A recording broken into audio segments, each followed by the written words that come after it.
January 2026 was supposed to be a reset. For Meghan Markle, the turning of the calendar meant one thing: survival. She had survived the tabloids, survived the Sussexit, and survived the brutal Hollywood backlash. She believed the whispers about her past were finally buried deep enough that no shovel could ever reach them. She thought the yacht rumors, the Epstein adjacency, and the ghost of Prince Andrew would stay locked in the dark web where they belonged. Then Joe Rogan started talking. And when Joe Rogan talks, the world stops scrolling. On a quiet Tuesday, the most influential voice on the planet leaned into his microphone and allegedly began pulling at a thread that the Duchess of Sussex reportedly spent millions in legal fees trying to hide. This wasn't a blind item on a gossip blog. This was Rogan, unfiltered, unscripted, and unstoppable, asking the one question Meghan never wanted asked out loud: what was she doing on that yacht with Andrew? To understand the panic, you have to understand the man holding the microphone. Joe Rogan is not a journalist, and that is precisely why he is terrifying to the elite. He doesn't play by the rules of the royal rota. He doesn't bow to PR handlers. With an audience estimated at nearly 200 million listeners across platforms, Rogan has become the digital kingmaker of the decade.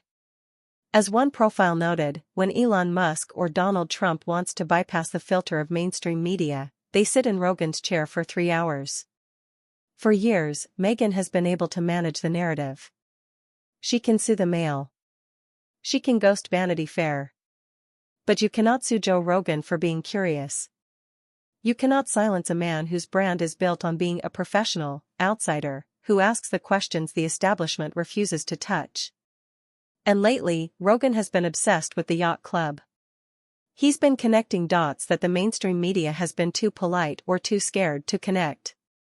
The whispers revolve around the Yacht Week 2016 in Croatia, an event GQ famously described as Sodom and Gomorrah at sea. Reports indicate Meghan received an invitation to this event. But Rogan didn't stop there. He went back further. 20 years further. The twist in this saga is the name that keeps appearing: Marcus Anderson. The Canadian Global Membership Director for Soho House. Marcus is well documented as the man who introduced Meghan to Prince Harry. He's been called her fixer and the second most important man in her life. But Rogan is allegedly looking at the timeline before Harry.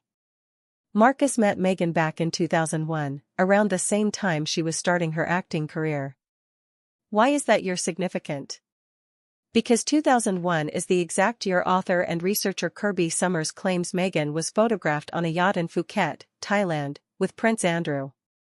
Think about that. Prince Andrew, the disgraced Duke, the friend of Jeffrey Epstein, the man banned from public life over the scandal, allegatively in the same social snapshot as a young Meghan Markle, facilitated by the same man who would later match her with Prince Harry. The research, cited in outlets like the Steeple Times and the Daily Mail, suggests that Marcus Anderson wasn't just a gay best friend. He was a connector. His job at Soho House was to identify rising stars and introduce them to the ultra-wealthy. It's a machine designed for discretion. But Rogan hates discretion. He started asking the hard questions live on air. Was she recruited? Was this a setup? And why did a B-list actress have a direct pipeline to the world's most powerful perverts? Here is the reveal, the detail that allegedly sent Meghan's legal team into a frenzy. It's not just that the photos might exist. It's that Joe Rogan is accusing the mainstream media of actively hiding them. According to the reports circulating in the podcastverse, based on Summers' deep dives, major media organizations are allegedly sitting on the Thailand yacht photos. Why haven't they run them? Rogan posits a brutal theory: legal fear and network protection. If those photos are real, they prove that the rags to riches fairy tale of the Sussexes was manufactured. They prove that the woman who cried racism and victimhood within the firm was, decades earlier, playing the same game as the women in the Epstein/Maxwell orbit. The panic in the title is not just hyperbole. Imagine the scene in the Montecito mansion. For 5 years, Meghan has curated an image of a humanitarian, a wronged woman, a feminist icon. Yet here is the most powerful podcaster on earth holding up a mirror to a past she swore didn't exist. Harry, who has already lost his family, his military titles, and his public respect, is reportedly rattled by the implications. If Rogan is right, Harry wasn't a Prince Charming who found a princess, he was the ultimate mark in a long-con networking scheme masterminded by Soho House. This is why Meghan is reportedly panicking. Joe Rogan cannot be cancelled. He tried to be cancelled, he came back stronger. He has the support of the bro culture, the young, anti-establishment male demographic that Meghan has never been able to reach. Most importantly, Rogan has the receipts. By simply asking, "Why is no one looking into Marcus Anderson?" he has turned millions of amateur detectives onto Meghan's inner circle. The smear campaign doesn't work against Rogan because he doesn't have a reputation to ruin. He's a comedian who talks about chimps and DMT. You cannot threaten a man who thrives on chaos.